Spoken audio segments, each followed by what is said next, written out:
What's happening, ladies and gentlemen? My name's Austin, and welcome to the One Last Hit podcast.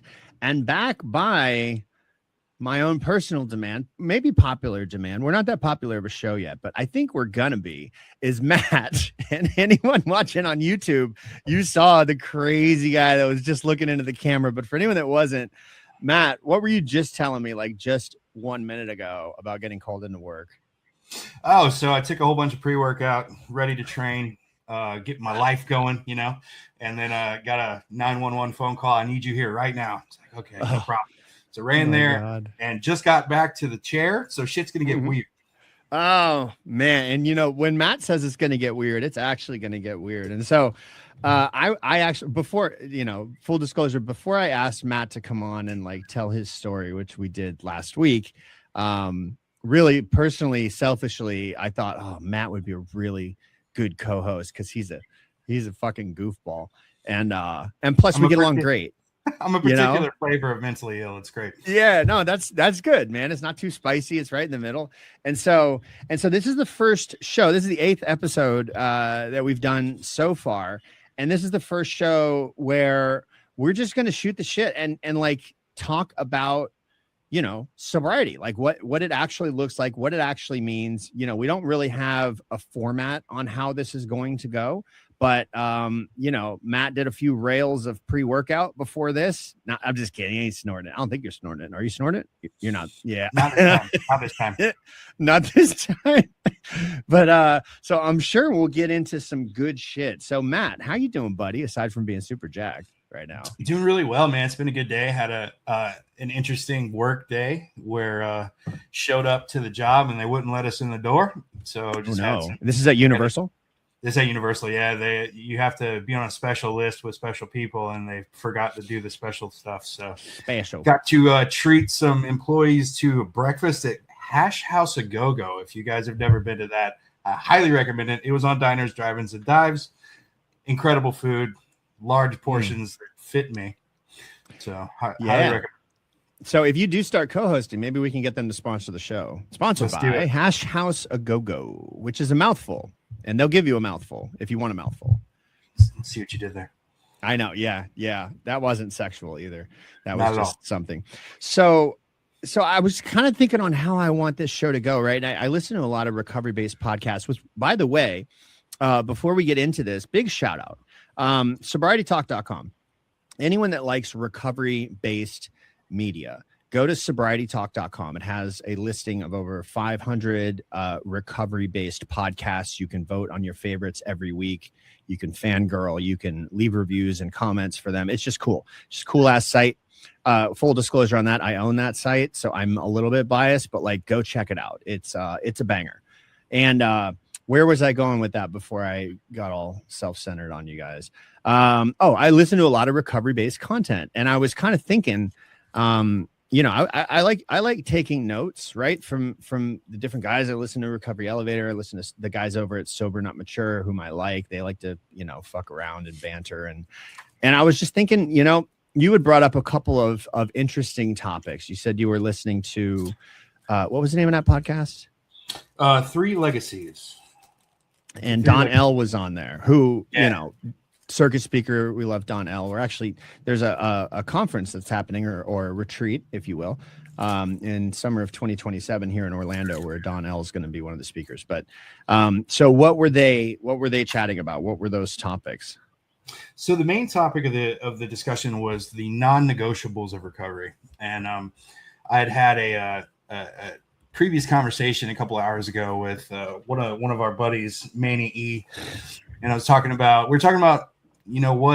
what's different now, like why things are working in my life when they weren't for the past 5 years. And we started talking about prayer and meditation, that 11th step that's in all of the 12-step programs. And I had to admit that I used to have this beautiful prayer and meditation morning ritual.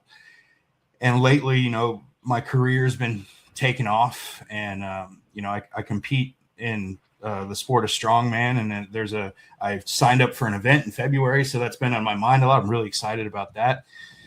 And my meditation, when I sit down and try to be quiet, the first thing that pops in my head is my job. what do I have to do today? Where am I going to go? And then it's like, hey, you're going to pick that rock up later. How much is that rock going to weigh? What are we going to do? And it kind of drowned everything out to the point where for the last couple of weeks, I literally have not even been trying to meditate, right? It's literally a part of our program. So Don was talking about the non-negotiables. Like it's not extra credit. It's part of the program. It's literally one of the steps. So you bring up a couple of interesting things, and I've had, my own love-hate journey with meditation. And I guess I would have to say I'm kind of on the same part of the journey that you are, in that I intend to do it and have not been doing it. But I also had times where, like, I remember a time where I had 45 straight days of meditating 10 minutes in the morning and 10 minutes in the evening. And I had seen some literature on this later on that actually says that when you meditate, and it's not necessarily to, how do I put this? It's not necessarily to quiet your mind. I know that that's kind of the overarching theme, but I think really what it is to be a witness to what's going on. And so, but what starts to happen is the prefrontal cortex, which is that little part of your brain that kind of hangs over the front. This one right here? Yeah, that one right there, which is responsible for a lot of, and any neurosurgeons or neuroscientists will quickly call me out for being wrong, because I'm not that. But from my understanding, it's the part that's responsible for a lot of your rational decision making, and it's the part that there was a guy named Viktor Frankl. Do you know who that is? Viktor Frankl? I know the name. Yeah, he wrote a book called I forgot the name of his book, but I'm going to quote him. I have read the book.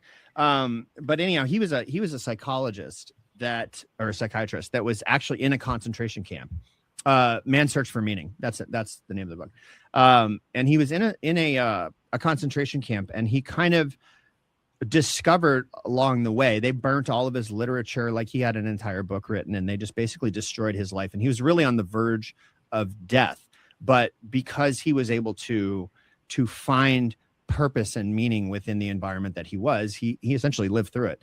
And he wrote this book, and there's a quote in this book that says, and I'm probably going to misquote it, but basically what it says is, all of your power lives in the gap between stimulus and response, right? Like, all of man's power lives in, okay, you're stimulated. Somebody does something to you, right? It's that gap before you respond where all of our power lives. And the meditation practice, and the reason I mentioned the prefrontal cortex, is that it essentially expands that gap over time, right? It kind of puts us in that place. And so I've been on a struggle with meditation lately. And in fact, if I'm being perfectly candid, which I guess is the point of all this, and I could do this better, but like I do my prayer and meditation when I get into my office, because my 5 kids are not there up my ass. And there's sometimes I'm coming into my office, and my wheels are going about my work day, and I don't get back to my prayer and meditation practice. I just do my best to kind of make up for it later in the day. But you're right, it's a non-negotiable something, right? It's something that we're supposed to be doing in the morning. So that was a long fucking rant. That was a good rant, though. That was good. Talked about the brain and shit. I love it. I guess the meditation for me was introduced as, prayer is speaking to God. Meditation is listening for an answer, right? And I was given this box to be in, right? Well, meditation, you're supposed to sit quietly by yourself, with no sound and no other stimulus, if you will, and just listen. And that's just utterly impossible for me. You said meditate for 10 minutes. That seems like an eternity. I hit 2 minutes like a couple months ago, and I thought I was on top of the world. Because I was, right. It was a landmark for me. But something interesting I hear from old timers that I brought this up to, they're like, first of all, don't put yourself in a box. And then there's rule 62, right? Mm-hmm. Don't take yourself too seriously. So I find, just after listening to the little bit of that podcast, I just shut off the radio, right? And I'm driving, so I'm still doing something. I'm still focused, but that doesn't mean I can't be listening to God. I can't be interacting, right? Mm-hmm. Interacting with my higher power, whom I call God. And so it's not it's not what it was proposed to me, right? Because I can sit there and be peaceful. And I really think that's where meditation has made an impact in my life. The times I do it, it's you're talking about that gap in between the stimulus, right? It's there's a peace that comes along with that, just an overarching peace for the day. Sure. And I think, so, and I know that in our modern day vernacular, meditation has a really specific meaning of sitting quiet, by yourself in a room. But I think when our literature was written, they had a different meaning. It was not the Eastern form of meditation that we've come to associate it with.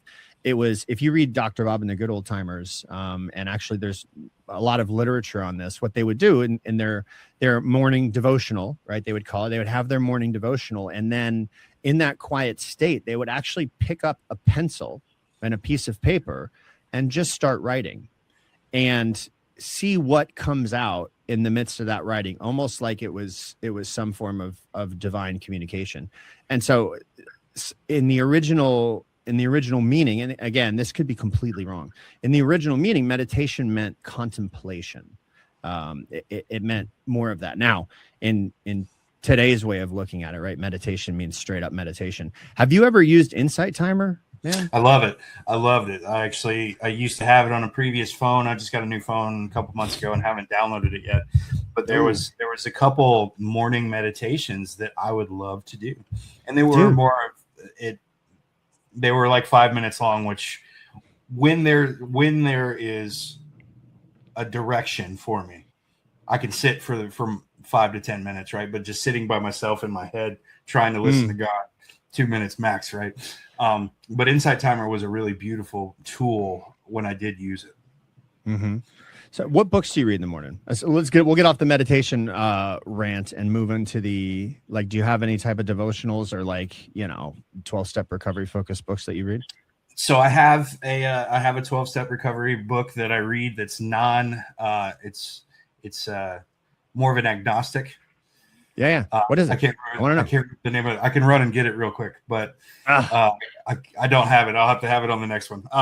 But it's more of it brings pieces of philosophy into the day. That's exciting. Which is really cool. It's one of the longer ones. There's usually a couple pages. There's Jesus Calling. Hit that one up. You got to have the background. Got the Christian background, so it's right. It speaks to my soul. And those are usually the two. And then we got our buddy Nick P that sends out his morning text that I really like to sit with. Those are beautiful, really beautiful daily devotionals. And then the daily reflection in our recovery apps. I have dude, there's a really solid book. There's, Cliff G from Oklahoma. Oh yeah. Yeah. So he was over here doing a conference this year. It was great. Yeah. He was over here and we were having breakfast with him, and he suggested this book called Stumbling in the Right Direction by Don Major. And it kind of, Don Major was he sponsored a lot of the guys that we know from, that are circuit speakers now. But what he does is he kind of aggregates all of the various recovery books into 3 paragraphs. It kind of distills it down into 3 paragraphs. And I was talking with a guy this morning, and man, I need to take my own fucking advice sometimes, Matt, because I don't do that. That's more responsees are great. In that I need to at least a little bit, right? Even if it's when I'm taking a leak in the morning, I need to do something to stop that train of thought that happens first thing, and I've got the prayer, right, which is essentially me talking, but those books really help to push me in a direction I wasn't considering in the morning. And so that book, Stumbling in the Right Direction, is solid, very, very solid. I like that a lot. So go ahead. You brought up Cliff G. I got something really beautiful that I went to Brothers in Our Defects, which is a men's retreat that he proctors every year, and he gave me these things. So they're just little cards little cards with the prayers, and they just sit right on my desk. It's got the St. Francis prayer. Yeah. And this I see this every morning when I get up and sit down on my computer. And also this is fun. This isn't recovery based, but what in the F is that? So it's a plush crocheted dumpster fire. It says emotional support dumpster fire. It's fine. I'm fine. Everything's fine. And that sits right there with the Lord's Prayer and the St. Francis prayer. That's like the dog in the fire meme you mentioned last week. Yeah. It's my life. That's Matt. Every time I see that now, I'm just going to think of you, bro. I love it. So aside from like meditation, what were the other non-negotiables? Prayer and meditation. What else? Prayer and meditation were the non-negotiables. The next one was, working, sharing the message, just working with the new, not working with others, specifically working with the new guy. Mm-hmm. And we, Manny and I got to get on a call with one of his new sponsees that's really struggling right now, immediately after we have this conversation. So right before I get on with you, getting to talk to this guy that's really in it. He's literally detoxing right now. And I could just hear the pain in his voice, and he keeps talking about it. It's like, hey, you want me to come get you? I'll come get you. I'll take you to a meeting tonight, home group. He goes, dude, I can't even function right now. And I was like, man, I remember that so very well. How many times have I been right in that moment where it's like, I will never do this again, only to do it again a couple weeks later. But selfishly, that's the biggest part of chatting with the new guy that I found for myself is like that reminder. It's a constant reminder that I could be right there after one decision. What was he detoxing from? Alcohol. Ooh, yuck. Yeah, bad one. A few days deep, like, got the shake, the poops and the peas. Yeah, he's not in a detox. He's detoxing himself. Yeah, 100%. Oh God, dude, stay close to that guy, man. You can die from that shit, Oh yeah. Need a little medical detox there. So what is it about the newcomer or working with a new guy that is so impactful? So I can speak from both ends of this. For the guy that sat in the room for 5 years and collected enough chips to tile a kitchen, enough white chips specifically to tile a kitchen floor. Being on the receiving end of you guys constantly just showing up, never looking down on me, never being like, showing me constant love. I was full of shame and guilt, and you would always be like, hey man, at least you came back, you're here. How can I help? Let me share a little bit of my story with you. Let me share some recovery with you. You have a lot of problem. We got a lot of solution here. And now being on the other end of that, my sponsor always has said from the very first, when we first started working together, he said, you don't really get to enjoy the benefits of the program until you start working with a new guy and taking a new guy through the literature. And I obviously didn't understand what that meant until I started doing that. And, it's just getting a taste of it now. I'm really starting to understand not only what it means to work with a new guy, but also the importance of really truly working those non-negotiables to be able to share something, share the solution with another guy. I will tell you that, depression, and every time I've been in depression, which I have been multiple times, and in sobriety, it was always characterized by an obsessive focus on me, which what that does, that obsessive focus on myself causes me to, when I'm only looking at myself and my problems, it causes those to magnify, right? They get bigger. There's a principle in I don't know if it's I'm speaking way out of my league here. I want to say physics, might be neuroscience. I don't know, but where attention goes, energy flows, right? Joe Dispenza talks about that all the time. Where attention goes, energy flows. And it was remarkable to me that in the midst of, I don't know, I'm having some crisis that's either, maybe a little bit real, but a whole bunch of manufactured, it's a little bit bad, but I've made it this much bad because I've been focusing on it for however long. And a guy calls me and I know what happens on these calls, right? He needs to check in with me. It's not for me to check in with him. And, and so he starts telling me what's going on with him. And it almost never fails, unless it's a really, really bad thing I got going on. It almost never fails that I get off of that call going, I know I was jammed up before that guy called, and I'll tell you, I don't really remember what was going on. Like I know that, you know what I mean? I know some of the circumstances surrounding it, but like that feeling of, oh my God, this is awful, just tends to, because I made most of it up. And it's absolutely true.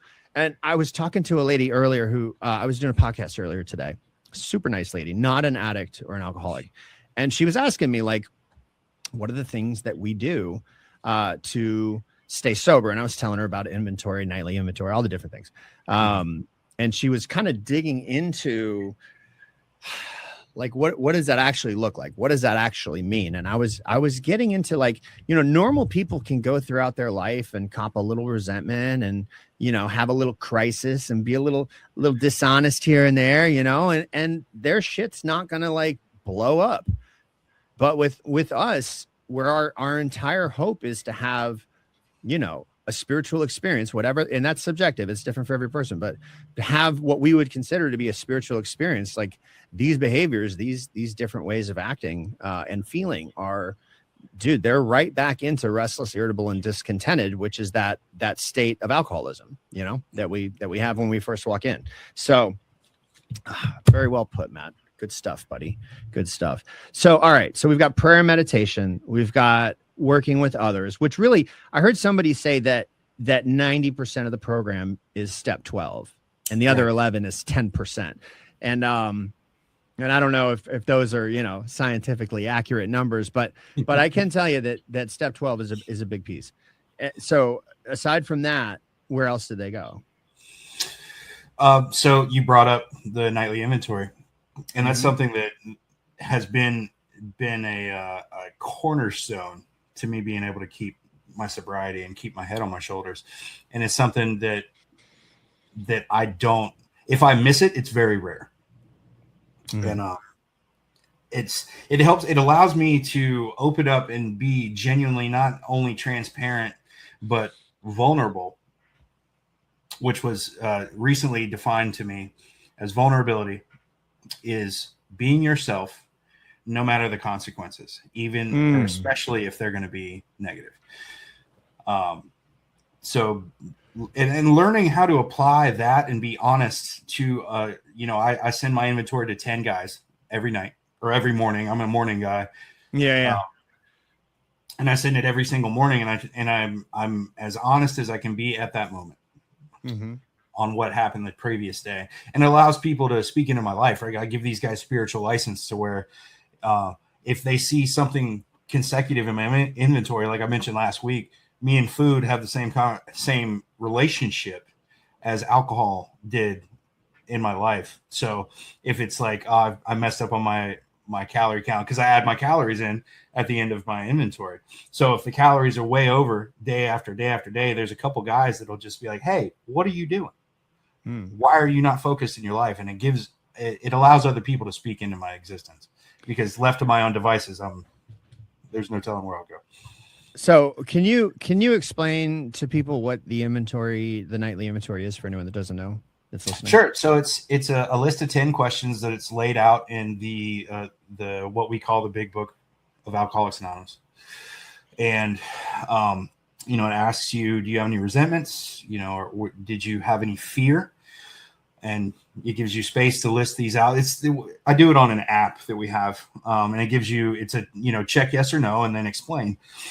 So it's resentments, any fears, what you brought into the day, basically. And then at the end, what I'll do is give a synopsis, like what happened.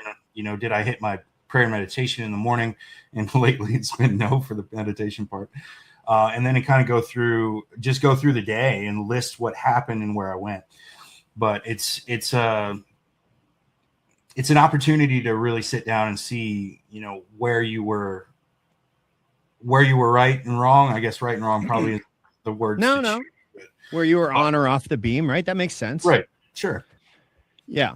Sandy Beach gives you know who Sandy Beach is, obviously, Matt. And he's passed away, and that's not his real name, so we can just call him that.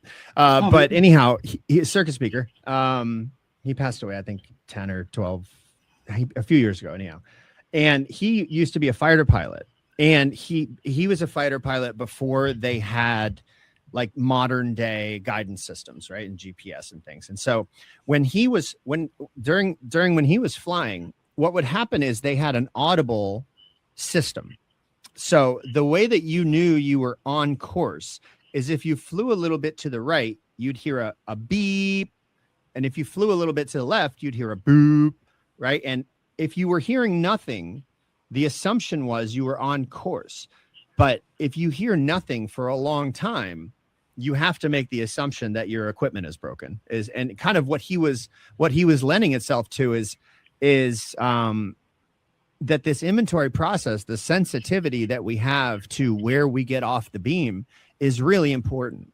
The more sensitive I can be, the better it is, right? And I don't mean sensitive in the form of like I'm crying over this. I mean sensitive in the sense that, hey, I've noticed it and I'm going to report in on it. And if I'm reporting in on nothing and I'm picking up nothing, it's very likely the equipment's broken. And I'm just way the fuck off the beam, right? And so, yeah, the nightly inventory is absolutely essential. Absolutely essential, man. And you know really, sorry, go ahead. That's really well put. Like I haven't heard that part. I heard him talk about, the attitude, the definition in pilot's terms of attitude is whether you're on course or not. But I've never heard that portion of it. And it really makes sense too, because there's been plenty of times where I'm just checking boxes, right? There's days after days like, oh, I did my inventory and it's just nonsense. But then that beeping sound is when somebody reaches out and says, hey, you wrote the same shit for 4 days in a row. Are you being honest? And I'm like, oh, okay, let me get back on course. So that's a beautiful example. Well, and I'm presented with this all the time. Like this happens all the time. And if I didn't know how bad my alcoholism was, I probably wouldn't be able to overcome it. But I'm always presented with, I don't want to write this. I could be dishonest about it, right? But I'm going to put it down anyhow because I know that's not the point. Because for me, the very first thing to go, and this could be years before a relapse, is the nightly inventory. It's the first damn thing I get rid of because it just feels so much like extra credit, right? But it's not. It's not extra credit. Right. Yeah. Interesting, man. Interesting. So we got the nightly inventory, working with others, prayer meditation. Was there anything else in there that they talked about? So as far as I got into it, no. Okay. No, there's more. There's more to come, right? But wait, there's more. There's more. Nice, dude. Nice. So as we were leading up to this show, and I'm not a preparatory sort of guy. Maybe I will get preparatory. Maybe I'll train an AI to prep for me. Like, give me something to talk about on these shows, right? But I've been a guy that has relapsed so many times, and so are you, right? And yeah, and I always had so much respect for you for coming back and admitting it, right? Because I'm a runner. I'm not a face embarrassment head on sort of guy. I can be when I'm like sober and doing the deal, but like if shit gets uncomfortable for me, that's why I went to Mexico, right? It was like, it's too much of a pain in the ass and embarrassing here in the United States. Let's go to Cancun and live there. Oh my God, I'm going to sneeze on camera. Hang on. Do it. It'll blast people out. Let's see if it's going to happen. That's it. I muted. Man, that was like, my dad has the loudest sneezes I've ever heard. And like, dude, I think it's the more he ages, the louder that shit gets. It's like 50 decibels. Anyhow, we're getting off track. What was I talking about? Oh yeah, running. And I was I know that you were hurting. I know that you didn't want to do it. I know you didn't want to be the guy that was always putting his hand up for under 30 days, but I knew you had the courage to do it. And I respected that. And a lot of like what I think the power is in the room and the way that we grow close to one another is, and that's what I love so much about our group, is that what's really, I don't want to say rewarded because that's maybe not the right word, but like what's really encouraged is don't tell us where you're winning. Don't come in and like try and quote the book at us because we know it too. Like tell us where you got off the mark. Let us see the shit that's ugly. Let us see the stuff that we know you're being vulnerable with, because it's in that we actually get to know and love you. right? And we got a lot of that from you on a fairly consistent basis. And I'm glad you're not doing that anymore. You know. Yeah, me too, bro. So is my pocket. Yeah, dude. Yeah. So sorry for sneezing. But y'all didn't hear it, but it was a loud one, dude. I felt like my father when I was because you're allergic to the bullshit. You know what I'm saying? Allergic to the bullshit. Nasty sauce. We got the nasty. So you know, I had an interesting thing come. Boy, this is I might hopefully I don't keep us on here too long.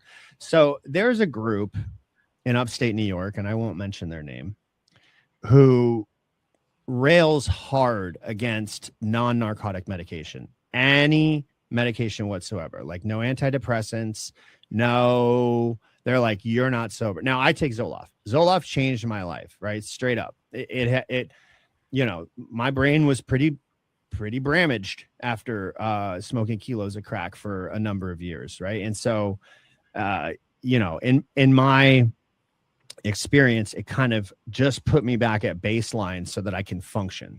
And then you've got, you know, I know that the program doesn't really get into this, but we've got all the way over to medication assisted therapies today, right? MAP programs where that's your name, no pun intended, where they put people on, you know, not non-narcotic shit, narcotic shit, right? That they stay on almost indefinitely. And I'm curious if you, and maybe we're kind of getting a little intimate here on our first date, but do you have any experience with this, Matt? Because I know that it tends to vary a lot of the opinions around this. 100%. So I part of the reason why I'm sober today is because I finally allowed myself to be medicated by a professional. And it took, I got diagnosed at 19 years old with manic depressive bipolar. And I'm from the woods, bro. I grew up on a farm where we don't have mental problems, right? We just go back to work, right? You fall down, you get hurt, you feel sad, you go to work. You fall down, you go to work. Girl breaks up with you, just go to work. You just keep working. So I didn't want to believe that was an issue in my life until, you know, one of the guys in our group, I got really close to him, and he, you know, I have this thing where it's just like I'll go. And then all of a sudden it's like I would call it running out of gas. And it's like where I get stuck on the couch and I physically can't get up. And I'm not like sad. So it was pointed out to me, Matt, that's what depression is. Right.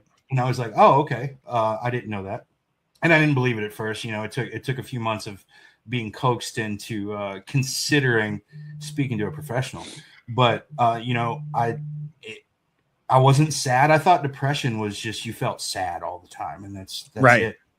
You know, the mania, I live in the mania. I live in it. I love it, bro. It's my favorite. And then when I hit the depressive state, it's like, literally I just stop. It's like the switch goes off. And so I'm on Wellbutrin and Abilify. I take it Wellbutrin in the morning. I take Abilify in the evening. And it has changed my life. Everything used to be way high and way low, and now it's just kind of okay in the middle. And I very much believe that that's a huge part of the reason why I could hear the message well enough to get some sobriety under my belt is because of the medication, right? So I'm a firm believer that if you need to go see someone, you need to see someone. I'm not I don't align with that group in New York by any means. Yeah, no, and it's not a substitution for the work by any means, but I do think like giving, and this is again just my experience, right? When I was, and this is, depression comes in a lot of different forms, right? It might be you on the couch. For me, it came out in oversensitivity to comments. Like now I can banter with anyone and I won't take it personal, but you know, somebody might say something and then I'll spend the next 45 minutes thinking about what they meant by that comment. Right. You know what I mean? Or like my wife says something to me and I go into a funk, and it was also characterized by, like I would get severely overwhelmed by my children, which I have 5. So, you know, many people would get overwhelmed by that, but these are my kids. Like I got to be able to show up for them, you know, and maintain some emotional regulation. nervous system regulation. And I was on like Prozac for a little while, and it worked okay, but it didn't. See, I didn't realize that, you know, when I was a kid, I had really bad nervous tics, really fucking bad, Matt. Like I would twitch out, I would make noises in the back of the classroom, and this went on for years. And a lot of that was because I was a little ball of anxiety, but I didn't know how to say anxiety. And I've had this strange low level anxiety my entire life, but just like you, I said, it's fucking life, right? It's no big deal. And it wasn't until I got off of Prozac, because that was making my anxiety worse, and got onto Zoloft, that I went, oh my God, I'm able to not get overwhelmed with my children as easily. I'm able to not, fly off the handle. I'm able to not take things personally. And that dude, it changed. Hunter, when I was starting to go on this medication, I would call Hunter and be like, dude, my life is changing right now. And it was like, fuck, why didn't I do that, 15 years earlier? I might have had a better shot at things, Mm-hmm. So I'm with you, man. But I also think there's the other side of it where, if you got somebody with a really bad heroin addiction and you slap them on, Subutex or Suboxone or God forbid methadone, right? And then that's just what they do instead of dealing with what's actually going on underneath. So I think there's two sides to it.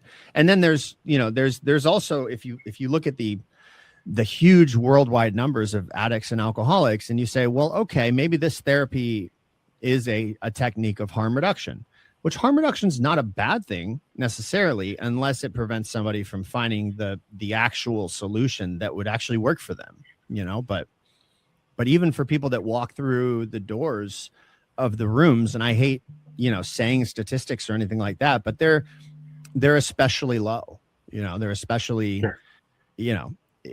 It's not many of us that stick around. And I kind of think to myself, well, if the stats are that low, and I'm not going to mention them, but if the stats are that low, and it's not because the program doesn't work, it's because we don't work, then I better be one of the guys in that percentage. So I'm going to do that much more to make sure that I'm there, and I feel like a hypocrite when I tell you that, because I just, I know that there's things that I could be doing better in the midst of it. So, well, I mean, that's part of the thing, right? Like, we're human at the end of the day. There's like, I'm never going to check all the marks 7 days in a row. I say never. I'm probably not going to, right? So it's, am I doing better than I was last week? Because I used to look at it a day by day basis. And it's like, even with like weight loss and things like that, did I lose weight from yesterday? Like, oh no, I gained some. Okay, so I might as well give up. So I started looking at things in like a week by week basis. Am I better than I was last week? And it seems to work. And then there's this new little thing. It says suck less. Suck less, dude. And it's a great little great mantra. Is it, am I better than I was? And the answer is yes. Yeah. That's a great way to look at it. It's like, I've been going to the gym for a number of years, but I couldn't like, if you told me, hey, you're going to go to the gym because you want to lose 40 pounds, can't do it. But if I'm going to go to the gym because it's going to make me feel good today, I can do that. Right. 100%. I can go because it's going to make me feel good today. I can't go to get me to some future event that I can't even fucking fathom at this point because I'm so starved for pizza, right? There's something like that, dude. Oh, pizza. I'm very much a like what's right in front of me sort of guy. So yeah, sure. Hell yeah, dude. Freaking awesome, man. So what do we got going on tonight? We've got chicken wings group. I'm not gonna make it, dude. Yeah, me neither. Make it. Me neither. Oh, well, I got some grilled chicken sitting, but we got home group. Yep. Good shit, man. First step, right? Let's freaking go, baby. Awesome, man. Matt, I have thoroughly enjoyed our banter. And so this really was a trial by fire because we were going into this with zero planning or accountability whatsoever. It was like, we're going to fucking fly by the seat of our pants. And man, your beard looks fucking magnificent, bro. It looks so good right now, bro. It's because of the new camera and your beard. But like, dude, you got that new little high def fucking camera going on, man. Oh, ladies love them. All right. Well, we're going to get the hell out of here, man. Matty, I appreciate you being here with me, buddy. Appreciate you Let's rock and roll. Let's do it again next week. Let's do it. Same time, same place. Hell yeah. We're getting out of here. Take care, everyone. Hey, if you're listening on Apple Podcasts or Spotify, do me a favor. Leave us a review or I don't know. Can you comment on those? I don't even know if you can. But leave us a review, a like, follow along. And if you're watching on YouTube, lucky dogs, get to see Matt's beard. Leave us a like or a comment. Subscribe to the channel. We appreciate it. You can follow along on our socials at One Last